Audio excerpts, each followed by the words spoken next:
I am happy to be speaking to Emily Pilloton, who has just spoken to our NYSAIS Information Technology Conference. And I had a lot of questions for her. It was a very exciting talk, and thank you very much for agreeing to sit down with us. Of course. So Emily is the founder of Project H. Mm-hmm. So could you please talk about Project H, its genesis, and its relationship to schools? Sure. So Project H is a nonprofit that I founded in 2008, and I'm trained as an architect, and so sort of stumbled into the arena of public education.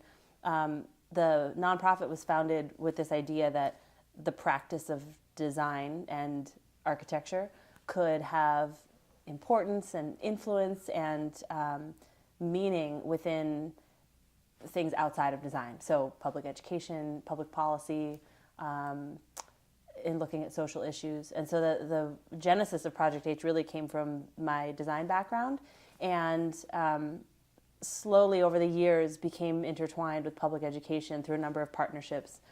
So as it is now, 8 years later, we work specifically in one particular school called Realm Charter School in Berkeley, California. But the idea is that we can embed design and building and architecture within a curriculum, within the culture of a school, and that the power of design and creativity can be transformative for teachers and students and administrators and the entire sort of environment of public ed. Okay. Talk a little bit about some of the discoveries you made. So, for example, there are two, I think there were two themes. One was a theme about beginning initiatives that adults may have in mind and may be non-starters for various reasons, and you overcame that. And the other theme was how design influences the learning of students in so many ways, not only in their personal way, but also in how they understand the disciplines that are necessary to achieve an end. So let's first start with your feeling about beginning a project so that adults can maybe share in some of what you've learned, and how sometimes projects are inhibited by fear and what you've learned. Yeah, it's interesting. Like I've talked to my partner about this a lot, that I've never had trouble starting things. I just am like, of course I'm going to do it. Like so it's difficult for me to, and I don't know why that is a part of who I am, but that's never been a struggle for me. Mm-hmm. I think what is a struggle is keeping it going. Right. And so, there are a lot of teachers that I will work with who will say, I've always wanted to teach this robotics curriculum, but like I don't want it to be awful, so I've just never done it. And so when I hear that, there's a part of me that's like, I don't get that. Like, just do it. But I also know that there are a lot of things, whether it's administrative things or, funding, material resources, there are all these reasons why it's easy to think like, I just can't do that thing. But I don't know. I actually think it's quite simple. I think, yes, you can do that thing. You just have to ask yourself how hard you're willing to work. And I think more often than not, the things that people voice, like, I really want to do this thing, but, what follows the but this, but that, but whatever, they're not actually inhibitors. They're just going to be a lot of work. And I think it's more of a question of how hard are you willing to work for that thing. And some people just don't have that in them, and that's fine. That's totally fine. Like there are people who want to commit all their time to being in the classroom with their students and really invested in specific things, and don't, frankly, have the time or energy or desire to build a piece of architecture, and that's fine. So I think it's really just about being honest with yourself and what you're capable of doing as a human being and as an educator, and how hard you're willing to work to do those things that you say you're afraid of. Because I think it's less about fear and more about willingness to work and figure things out. Okay. Talk a little bit about the North Carolina project, because that was your first major project for Project H, I think. Yeah. And that project was one where there were many obstacles, but also I think students themselves learned some of what you've just articulated that you've learned. So in 2009, when Project H was about a year old, we received an invitation from a superintendent of a school district in eastern North Carolina, very small, rural, and the district was about to fall apart. Like the test scores were awful. They couldn't hire teachers. It was just all bad, and had been for some time. And so he was charged with fixing it. And he had tried a number of things and didn't really know where to look, and reached out to us as architects and creative people he was just fresh out of ideas. He's like, great, I don't know, well, maybe I'll try calling some architects. So we went down there and partnered with him, and he was an amazing visionary, like open to anything kind of guy, and ended up working with him very closely on a number of things. But it resulted over the course of about 2 years in a proposal for an academic class that will be taught at the high school level called Studio H. And the idea behind Studio H was that we could actually teach design and building as part of a curriculum, recognizing that there was a benefit for students to go through that creative process from the idea of something, in this case, let's build a farmer's market for our small town, all the way through to the ribbon cutting ceremony, and that they were responsible for every piece along the way. The model making, the construction documentation, the permitting, the engineering, the digging of the foundation, the actual building of it, physically building it. And then all the sort of mechanics around that, like having to go to the mayor, having to raise funds, having to get farmers to actually sell. So all these components that we really believed students were capable of, that wanted to be a part of, and that would be very proud of if they went through the whole process. So yeah, I mean, that same thing I was talking about before, this sort of like, but I'm afraid to start, is just human. Like whether you're 16 years old in North Carolina or like 34, I mean, there's always going to be a sense of fear of starting. And so we wanted to model for our students that, of course, like we're all afraid, and I can list 57 reasons why we shouldn't do this, but we're still going to do it. And every single one of those 57 reasons, like one by one, we're going to go through them and cross them off. And God, it was so hard. I mean, it's just like,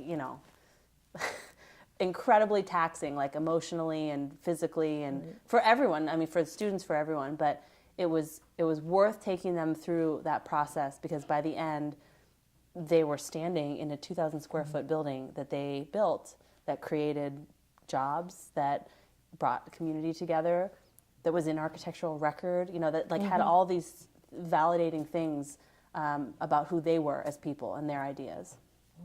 Another discovery you shared with us was one about curriculum. So for many faculty members who would want to take on a long-range project, a building project, there are naysayers who are concerned about coverage, and they're concerned about standards. And could you share your discovery about the work, the design work, and how it incorporated some of these areas? Yeah, I mean, at the risk of sounding brash, like I think those are just really bad excuses. Like I don't think, I mean, I know that I'm seeing this from the outside a little bit. Like I'm not a certificated teacher. I didn't go through a teacher certification program, but I have sat down with teachers who have said, I teach pre-calculus and I want to build garden boxes, and there's just no way I can teach this standard through that project. And I think that's just false. I think that the integration of standards is actually the easy part. I think the harder part is coming up with a project that's going to be meaningful, that allows you to not only teach your one standard that you have to teach, or that one thing that your principal is going to ask for artifacts of, but all the other things that I just described in my own students, like how to get over something, an obstacle in your way, how to go and talk to other stakeholders about it. And often all of those things make the actual core content teaching a lot easier, because you have students invested in all these other ways. So yeah, I don't know. I might be oversimplifying it, but I really think the standards are the easy part. What's harder is the sort of big thinking. It's like the difference between going to architecture school and learning AutoCAD. Like you can learn AutoCAD in 3 hours. That's the easy part. The hard part is like totally rewiring your brain to think about architecture or teaching through a very different framework, and to change your own standard about what you can do as a teacher. Okay. I know you also have a commitment to educating girls, that you created a camp. Could you share a little bit of your insights about that, the genesis of that, and what you discovered through this work? Yeah, there's been this whole, so I have a camp called Camp H. It's for girls ages 9 to 12, and it's in its 4th year. There's a very long waiting list. Like, there's a demand for it. So I say that only because I think that this isn't a crazy idea that I mean, it is a crazy idea that I had, but I think there's some validation for it, that there are a lot of young girls who really want to be in spaces that feel dynamic and special, and that they're doing something that they couldn't do somewhere else. Whether that's because someone told them they couldn't, or they just don't have that thing at their school or whatever.